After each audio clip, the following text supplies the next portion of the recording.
Hello, this is Rats. I'm here at ICC and I'm going to set up a position. Somebody was asking about how to mate with a bishop and a knight, and I'll show you how simple this really is. Let me set up what we call the prime position. You want to memorize this position. Okay, I'm going to put the white bishop over here, and it's white's move. Okay, this is what we call our prime position. It can be created at any part of the board. Okay, it doesn't matter if white has a light squared bishop, a dark squared bishop, or if black is the one with the bishop and knight. We want this position somewhere on the board.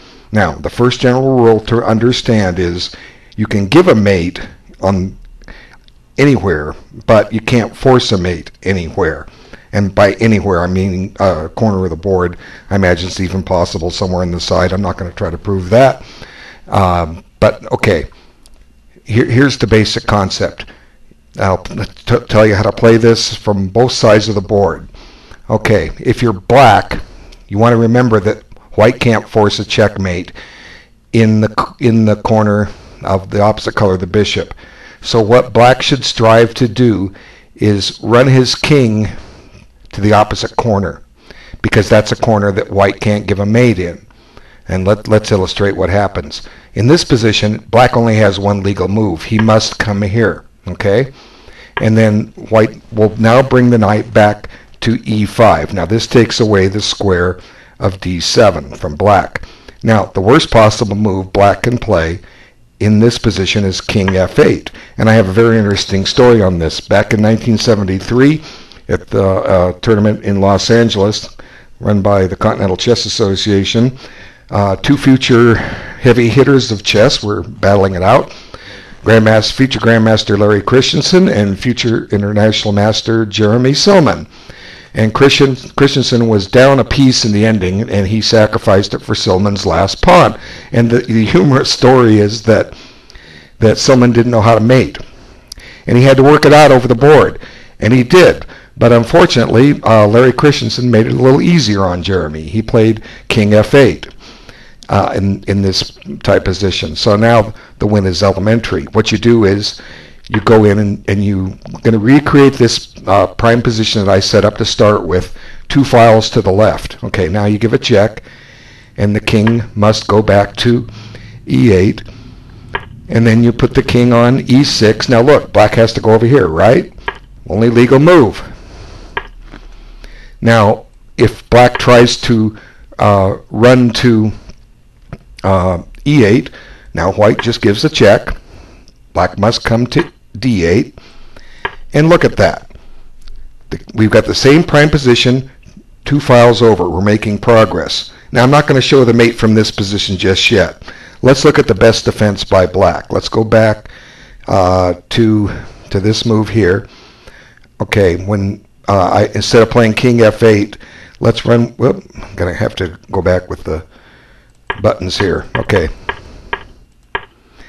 A side note to that tournament, while I'm doing this, the one that Christensen and Silman played, the under 1400 section was won by future FIDE Master Perry Youngworth, and the under 1600 section was won by future Grandmaster Nick DeFermian. What a memory I have. Okay, anyway, you can find back in 1973, if you have the chess lives, you can find in their tournament life here and there, you can find a recap. I don't think Silman or Christensen got a prize. Okay, so now, as I said, the key move is now knight e5. So what you want to strive for as black is to run the king, okay? You run the king to the opposite color, the corner of the bishop. But this is the only other legal move. Now white starts commencing bringing his king over, and it really does black no good to come back to e8. Okay, we're just going to go back and get that prime position again. So black must run. And I had a friend, the late Frank Metz, that was playing on the black side of this. He was playing against the future FIDE master Tom Weisbein back in 1974, and Metz was losing this, and Weisbein didn't know how to administer a mate. I think Weisbein was about 1800 at the time. I can't recall. So people draw this, and myself, I've drawn this position twice. Once against a player about 1950 and one against a player about 2180. They didn't know how to mate, so it happens. So you want You want to learn the best defense. Okay, so it looks like the black king is getting out. Okay, but then white just does this little maneuver with the knight. The knight goes back. He's doing this little dance, e5 to d7, and it looks like the black king is getting out. But suddenly, this is the move Weisbein missed. Bishop d3, and this is a beautiful position. The knight on d7 is kind of being like a bishop here. It's covering these two squares, keeping the black king out, and the white bishop is finishing the job. You see how he has them hemmed in? So now black is stuck. He's corralled. Okay, now there's many ways to play this. I'll just show you the basic idea. Just king c7, bishop b5. Now you've cut him out of c6. So it's just a matter of now coordinating everything together. Clearly, if the king comes back to d8, we're going to eventually force a mate. I'll just show that because that was the position I had.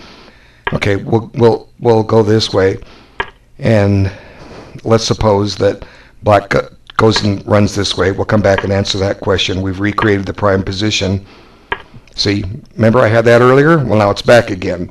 Okay, and that was when black tried to defend by running the king that way. So now you just repeat the process. The knight starts as zigzag. You bring the king over, and do you want to see the prime position one more time? Why not? Okay. And like I said, there may be a quick way to do this, but that isn't important. Here's the prime position one more time. We've got it over now another couple of files. So now black must play here, and now it's tricky. The bishop is the one going to be giving the mate. It's going to give the mate on this diagonal. Okay, so the last move you're going to play is a bishop checkmate. So where do you need everything else? You have to be careful about this. Let's take a moment and think. Okay, black must play king b's. Must play king b8. So let's back the knight up to. Let's do it the right way here. Let's go ahead and give a check and come back. And then we'll give a check. And it's done. There's the checkmate. And sometimes, depending on how you do it, you might have to stop and lose a tempo with the bishop. The bishop may have to come back a move, and I won't try to confuse you with any of that. But this is your final mating position. And it all stems from the prime position. And this, once again, let's go back to the beginning. This is the prime position that you need to memorize, and it's really relatively simple. Another friend of mine, Robert Hurdle, strong master, I believe he made FM. He used to play for money with this position. What he would do is he would give his opponent, I think, 8 pawns. He would take 1 minute on his clock. He would give his opponent 8 pawns, take a bishop and knight, and then he would go and win all the opponent's pawns, and then give the mate. And he would win every time.